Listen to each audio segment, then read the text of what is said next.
살라 그 이름에 걸맞는 삶을 산 사람 안드레. 하나님께서 우리에게 주시는 말씀은 요한복음 1장 40절부터 42절까지 말씀을 오늘 쉬운 번역으로 함께 합독하겠습니다. 요한에게서 예수님에 대한 이야기를 듣고 예수님을 따른 두 제자 중 한 사람은 시몬 베드로의 동생 안드레였습니다. 안드레가 첫 번째 한 일은 그의 형 시몬을 찾는 일이었습니다. 그는 시몬에게 우리가 메시아를 찾았어 라고 말했습니다. 메시아란 그리스도를 가리키는 말입니다. 그리고 나서 안드레는 시몬을 예수님께 데려왔습니다. 예수님께서는 시몬을 보시고 내가 요한의 아들 시몬이구나, 이제 너를 게바라고 부르겠다라고 말씀하셨습니다. 게바란 베드로란 뜻입니다. 아멘. 마태복음 10장 2절부터 4절까지 예수님의 12제자의 이름이 2절에 베드로, 안드레, 야고보, 요한, 3절에 빌립, 바돌로메, 토마, 마태, 4절에 야고보, 다데오, 시몬, 가룟, 유다로 나타나 있습니다.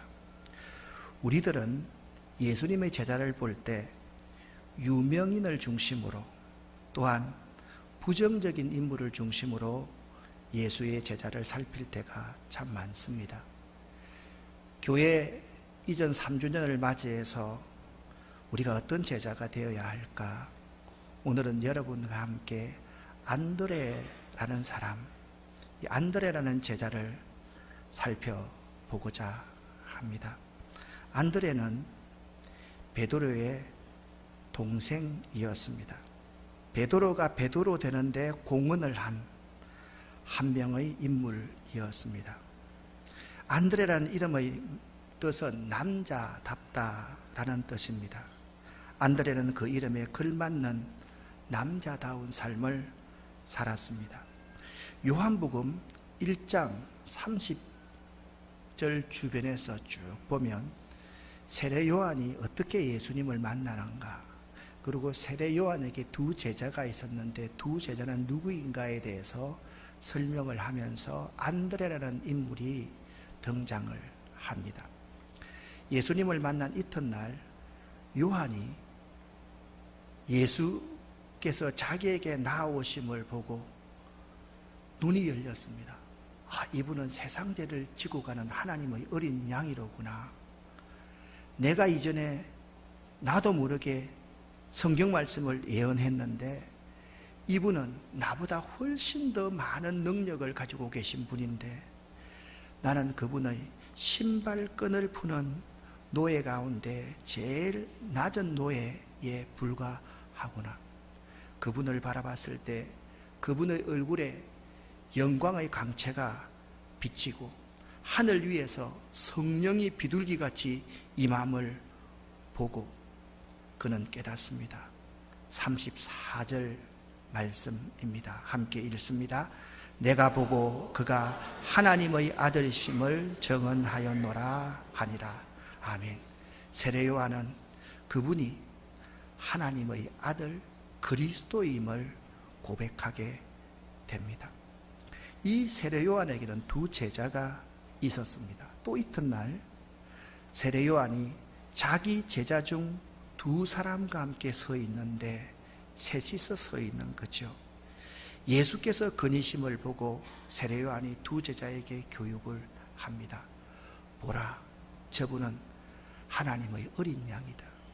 우리의 죄를 짊어지고 대속의 제물이 되실 어린 양이다. 너희는 지금까지는 나의 제자가 되었지만 이제부터는 나를 떠나라. 저분이 진정한 메시아이기 때문에 저분을 쫓도록 하여라. 그래서 요한은 자기의 핵심 제자인 두 사람을 예수께 가도록 자기 모든 것을 다 내려놓습니다. 사실 요한이라는 사람의 삶을 한마디로 정의하면 그분은 흥하여야 하겠고 나는 쇠하여야 하리라.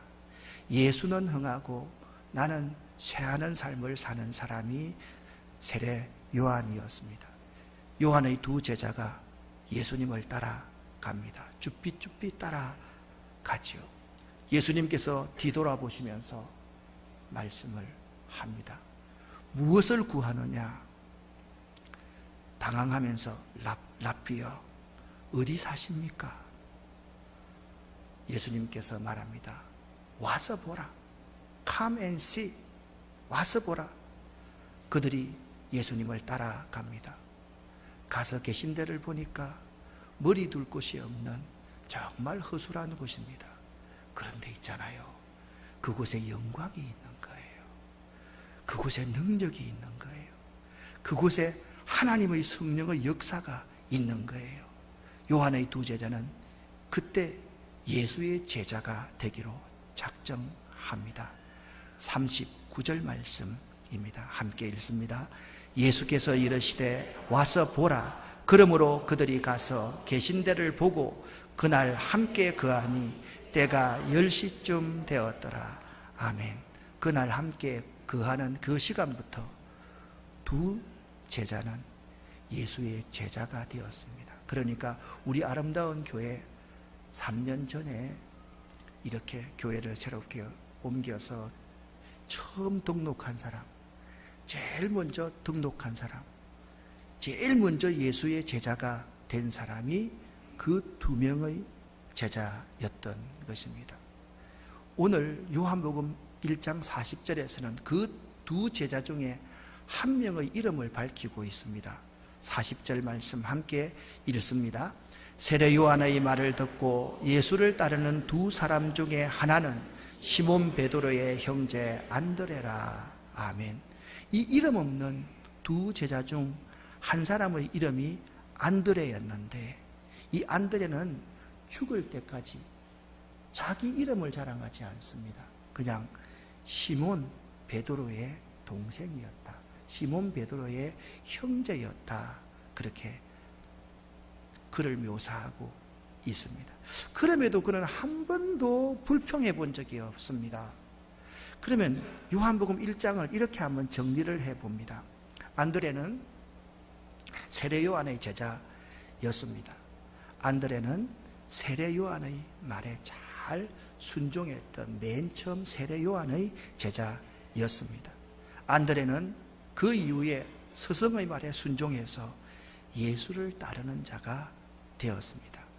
안드레는 와서 보라는 예수님의 말씀에 순종해서 이분이 메시아로구나, 진리를 깨닫는 사람이 되어서 그날부터 예수와 함께 거하는 사람이 되었습니다. 예수님을 만난 이후에 안드레의 삶의 변화는 만나기 전과 만난 이후가 너무나도 달라졌습니다. 41절, 42절을 쉬운 번역으로 보면 이렇게 말씀합니다. 같이 읽어보겠습니다. 안드레가 첫 번째 한 일은 그의 형 시몬을 찾는 일이었습니다. 그는 시몬에게 우리가 메시아를 찾았어 라고 말했습니다. 메시아란 그리스도를 가리키는 말입니다. 그리고 나서 안드레는 시몬을 예수님께 데려왔습니다. 예수님께서는 시몬을 보시고 네가 요한의 아들 시몬이로구나, 이제 너를 게바라고 부르겠다라고 말씀하셨습니다. 게바란 베드로란 뜻입니다. 아멘. 예수님을 만나서 진리를 깨달은 안드레가 제일 먼저 한 일은 아직까지도 메시아를 찾고 있는 그의 형 시몬을 찾아가는 일이었습니다. 그는 시몬에게 가서 말합니다. 형님, 우리가 그토록 찾던 메시아를 찾았습니다. 제가 진리를 깨달았습니다. 형님. 그렇게 형 시몬에게 말을 합니다. 그리고 나서 그 형의 손을 잡고 내가 만났던 그 진리이신 예수, 메시아 그리스도이신 그 예수에게로 형님 같이 한번 가보십시다. 시몬을 데리고 안드레가 예수님께로 갑니다. 예수님께서 안드레도 이미 알고 계셨고 시몬을 처음 대면했는데 네가 요한의 아들 시몬이로구나. 여러분, 요한복음 21장을 보십시오. 요한의 아들 시몬아, 네가 나를 사랑하느냐? 요한의 아들 시몬이로구나. 이 말 속에 앞으로 베드로가 어떤 사역을 하고 베드로가 어떤 고난의 짐을 지면서 살아갈 것인가를 예언하고 있습니다. 예수님께서는 그 시몬에게 나는 너를 게바라고 부르겠다, 반석이라고 부르겠다, 페트로스라고 부르겠다라고 말씀하셨습니다. 그때 시몬의 이름이 베드로로 바뀌는 순간이었습니다. 자, 예수를 만난 안드레의 삶을 한번 정리를 해보십시다. 예수를 만나니까 너무 자기 스스로가 변화됐다는 사실을 깨닫습니다. 그는 형을 찾아갑니다. 형 시몬을 찾아갑니다. 그 형 시몬에게 자신이 찾은 진리를 말을 합니다. 예수님에 대해서 증거를 합니다. 그리고 나서 안드레는 형을 예수님께로 데리고 왔습니다. 그런데 예수님께서는 이미 형 시몬에 대해서 알고 있었고 그 시몬의 미래까지 말씀하시고 계셨습니다. 깜짝 놀랐습니다. 두 형제는 예수님의 제자가 됩니다. 우리는 이 안드레의 삶을 본받을 수 있어야 되겠다.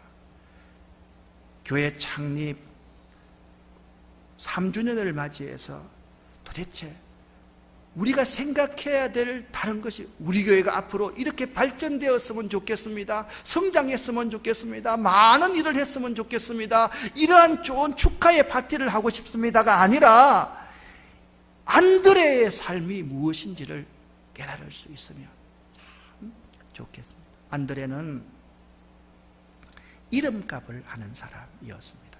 안드레는 남자답다라는 이름말을 가지고 있는 사람입니다. 성군 다윗이 죽음이 가까워 왔습니다. 자기 아들 솔로몬에게 이렇게 유언을 합니다. 너는 힘써 대장부가 되거라. 그렇게 유언을 했습니다. 대장부로서 삶을 산다는 것은 옳은 것을 위해 목숨을 걸 수 있는 것을 말을 합니다. 사람들은 옳은 것을 좋아하지만 옳은 것을 위한, 옳은 일을 위한 고통과 손해는 감내하지 않으려고 합니다. 사랑하는 성도 여러분, 우리가 남자답게 살려면, 이름값 하는 사람을 살려면 세 가지를 꼭 생각할 수 있어야만 합니다. 첫 번째, 내가 깨달은 진리에 대한 확신을 가지고 있어야만 합니다. 내 스스로가 예수를 만났습니다. 세례 요한을 따릅니다. 종교적인 신념이 있습니다. 그리고 그의 스승이 예수를 따라라고 했을 때 예수가 가 계신 것을 보고 이분이 진리이신 그분이구나. 그분에 대한 확신을 안드레는 가졌습니다. 그리고 옳은 것에 대한 증거가 필요합니다. 이것이 확신보다 어떠면 더 중요할지 모릅니다. 왜냐하면 진리는 자신으로부터 다른 사람에게 확산되어야 되기 때문입니다. 진리를 내가 체험해야만 됩니다. 내 것으로 소화할 수 있어야 됩니다. 내 속에 에비던스가, 증거가 분명히 있어야만 하는 것입니다. 그 위에 옳은 것을 위한 희생이 필요한 것입니다. 아마 이것이 가장 중요한 것일 겁니다. 의를 위한, 정의를 위한 희생, 이 진리를 위한 대가 지불이 있지 않으면 이름값을 하는 사람, 남자다운 삶을 살 수가 없는 것입니다. 이 세 가지에 대한 분명한 가치를 여러분과 제가 가지고 있어야만 됩니다. 인생을 살 때 그냥 살아서는 안 됩니다. 진리에 대한 확신이 여러분 가운데 있어야 됩니다. 이 확신에 대한 증거가 내 속에 있어야지 다른 사람에게 이 확신을 전할 수가 있습니다. 그리고 이 진리를 위해서 내가 대가를 치르지 않고 희생을 하지 않으면 이름값 하는 인생을 살 수 없음을 알아야만 하는 것입니다. 많은 그리스도인들이 이 세 가지가 없습니다. 이 세 가지가 부족합니다. 그렇기 때문에 옳은 것이 항상 머리에서만 맴돕니다. 옳은 것이 가슴 속에서만 맴돕니다. 옳은 것이 우리 교회 안에서만 있습니다. 옳은 것이 내 가정 안에서만 있습니다. 내가 진리신 그분을 만나고 깨달았다고 하면 진리신 그것에 대한 확신이 내 속에 있어야 되고, 그것이 내 삶에서 소화해서 살아 역사할 수 있어야만 됩니다. 그리고 그것을 위해서 대가를 지불하지 않으면 우리는 말할 자격이 전혀 없는 자임을 알아야만 되는 것입니다. 안드레는 영혼을 향한 깊은 사랑이 있는 사람입니다. 안드레는 베드로의 동생입니다. 베드로와 안드레를 비교해 본다면 베드로는 활활 타는 휘발유 같은 사람이라고 한다면 안드레는 꾸준히 타는 조개탄 같은 사람이었습니다. 베드로는 휘발유같이 타는 사람, 안드레는 불 붙이기는 힘들지만 한번 붙고 나면 꾸준히 끝까지 가는 조개탄 같은 사람이란 말씀입니다. 그는 예수를 만나 최초의 신자가 되었고 최초의 예수의 제자가 되었습니다. 자기의 기득권을 주장할 만도 한데 그는 예수의 제자의 삶, 믿는 첫 길을 간 사람이었습니다. 그 길은 외롭고 고독한 길입니다. 그 고독과 외로움을 해결하는 적절한 방법을 그는 찾았습니다.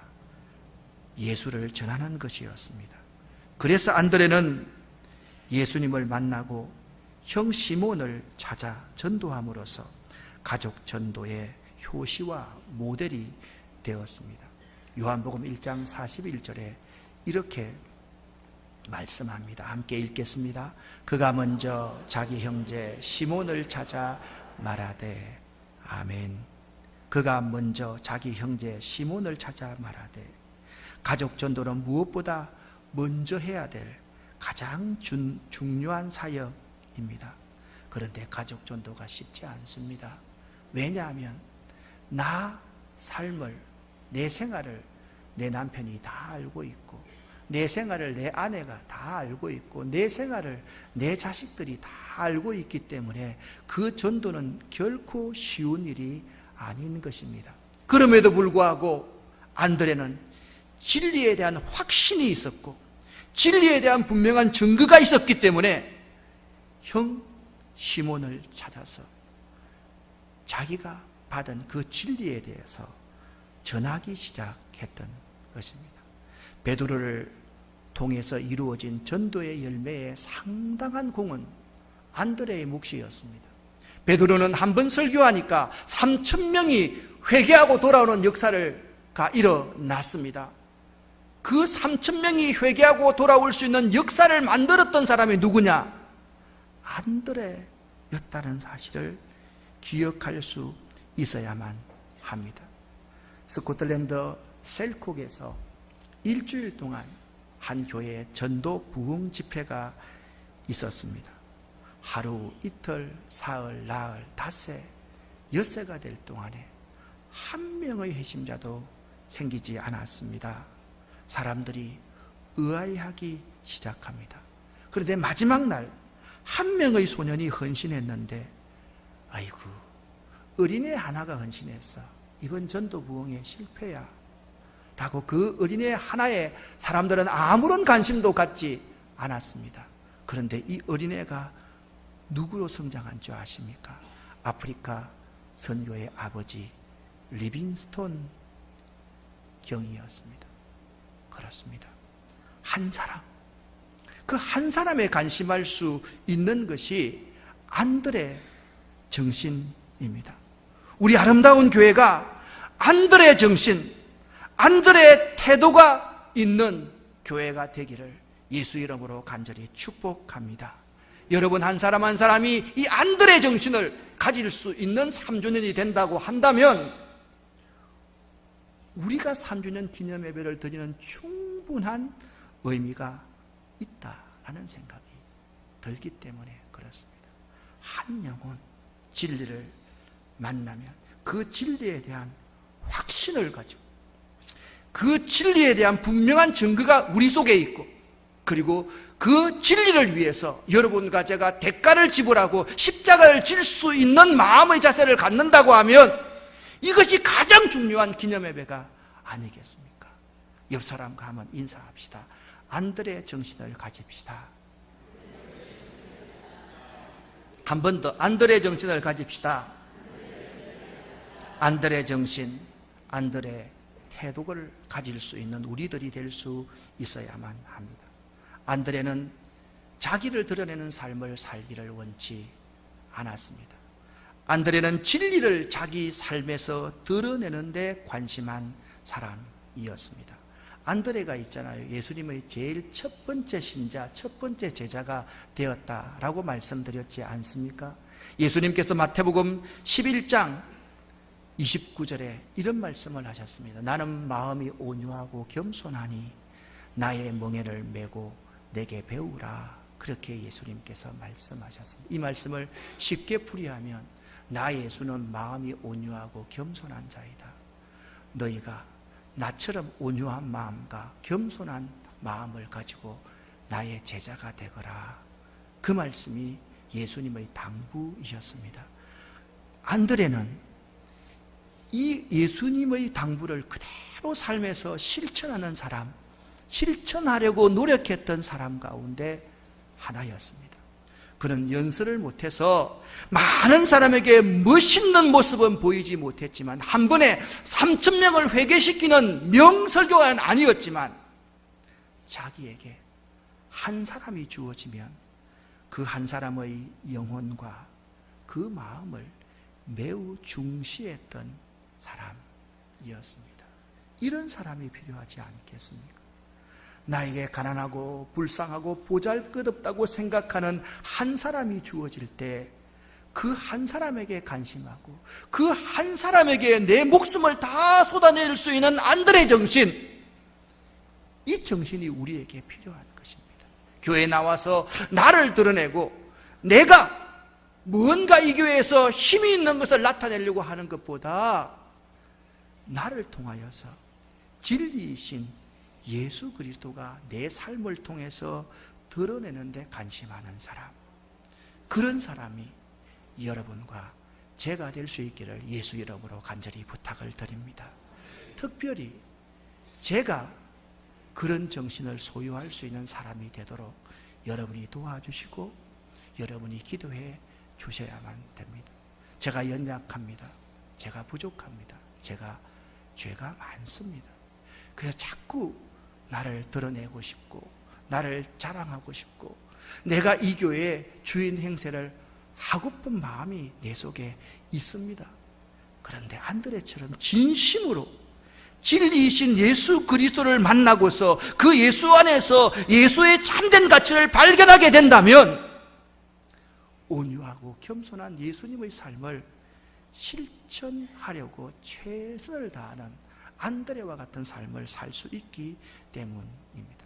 여러분과 제가 요한복음 6장 5절부터 9절 말씀을 눈으로 보겠습니다. 예수님께 항상 많은 사람들이 몰려왔습니다. 무엇을 얻을까요? 무엇을 고침받을까요? 많은 사람들이 몰려들었습니다. 많은 사람이 자신에게 나온 것을 바라보시고 예수님께서 빌립이라는 제자에게 시험하시는 이런 말씀을 드립니다. 이 사람들이 먹을 빵을 어디서 살 수 있겠느냐, 빌립? 이렇게 말씀하시는 것은 빌립이 어떻게 대응하느냐 테스트해 보시려고 예수님께서 그런 질문을 하신 것입니다. 영특한 빌립이 예수님께 대답했습니다. 여기 있는 한 사람 한 사람이 빵을 한 입만 먹는다 해도 그 빵을 사려면 200데나리온의 돈이 있어야 할 것 같습니다.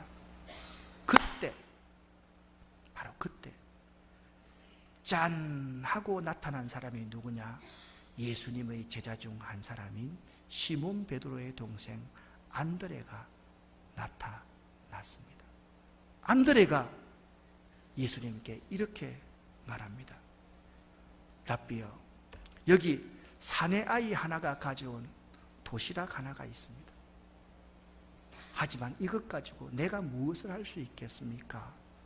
라고 예수님께 그 어린아이의 도시락을 전달하는 전달자의 역할을 한 사람이 안드레였습니다.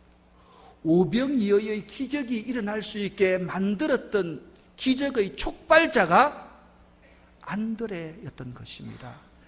그렇습니다. 안드레는 삶에서 기적을 일으키는 기적의 촉발자였습니다. 러시아에 가면 러시아 정교회에서는 이 안드레라는 예수의 제자를 성인으로 세인트라고 그렇게 추모를 합니다. 왜냐하면 안드레가 러시아에 복음을 전하러 갔기 때문에 그렇습니다. 스코틀랜드와 그리스에서도 안드레를 제1의 성인으로 칩니다.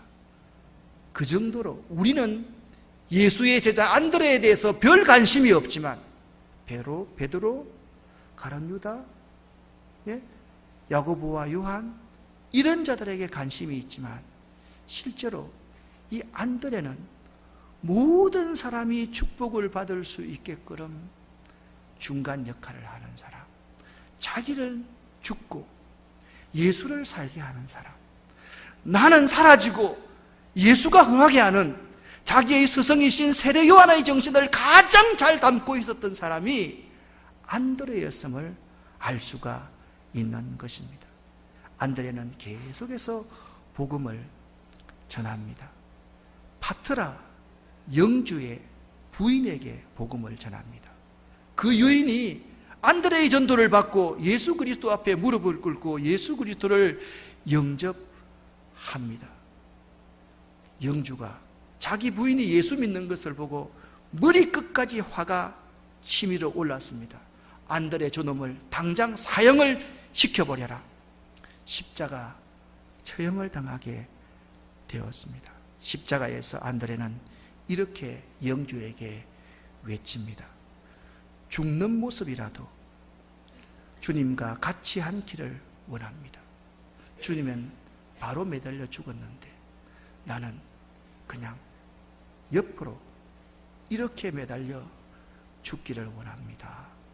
그래서 안드레는 실제로 이렇게 순교를 당한 사람입니다. 사랑하는 아름다운 교회 성도 여러분, 아름다운 교회에도 안드레와 같은 사람이 많이 필요합니다. 아름다운 교회에 베드로처럼 한 번 설교하면 3,000명이 회개하는 그런 사람이 많이 필요한 것이 아니라 안드레처럼 예수를 만나고 한 영혼에 깊은 관심을 가지는 사람, 나에게 한 생명을 붙여주시면 그 생명을 위해서 내 모든 것을 다 쏟을 수 있는 안드레와 같은, 예수는 흥하고 나는 새하야 하리라, 세례 요한의 정신을 가지고 있는 안드레 정신을 가진 사람이 3주년을 맞이해서 필요한 것입니다. 안드레처럼 살아가는 여러분 되시기를 예수 이름으로 간절히 축원합니다. 옆 사람과 다시 한번 인사합시다. 안드레처럼 살아가십시다. 안드레 정신을 가집시다. 사랑하는 여러분, 안드레처럼 살아간다는 것이 어떤 의미가 있었습니까? 진리를 알고 진리를 경험하고 결단하고 그 진리, 가치를 위해서 희생할 줄 아는 사람, 그 참된 가치를 위해서 내 생명과 내 모든 것을 다 쏟아부을 수 있는 안드레 정신을 가진 사람, 그 사람이 우리 가운데 필요한 것입니다. 영혼을 향한 깊은 연민의 정과 사랑이 있는 사람, 자신을 드러내지 않고 진리이신 예수 그리스도를 자신의 삶에서 드러내는 데 관심하는 사람, 나는 죽고 예수를 살리는 사람, 내 영광을 포기하고 그분께만 영광을 돌리는 사람, 항상 다른 사람의 기적을 경험할 수 있도록 기적의 촉발자가 되는 안드레 같은 사람 될 수 있기를 예수 이름으로 간절히 축원합니다. 기도하겠습니다. 살아계신 아버지 하나님, 안드레처럼 안드레 정신을 가지는 아름다운 교회, 아름다운 교인들 될 수 있기를 원합니다. 하나님, 우리 아름다운 교회와 우리 교우들이 거대하고 거창한 것 추구하지 않도록 도와주시옵소서. 작지만 진실되게, 성실하게, 꾸준하게, 근면하게 내 맡은 일을 감당할 수 있는 안드레 정신의 소유자들이 되기를 원합니다. 지난 3년 동안 하나님께서 하셨습니다. 이 아름다운 교회에 아무도, 어느 누구도 주인이 될 수 없음을 이 시간 하나님 앞에 고백합니다. 오직 나는 죽고 우리는 죽고 예수만 사는 교회 되기를 원합니다. 세례 요한의 고백처럼, 세례 요한의 정신을 가장 담고 있는 안드레의 정신처럼 온유하고 겸손한 마음으로 예수의 제자가 되는 우리들 될 수 있도록 도와주시옵소서. 예수 그리스도 이름으로 축복하옵고 간절히 기도 올립니다. 아멘.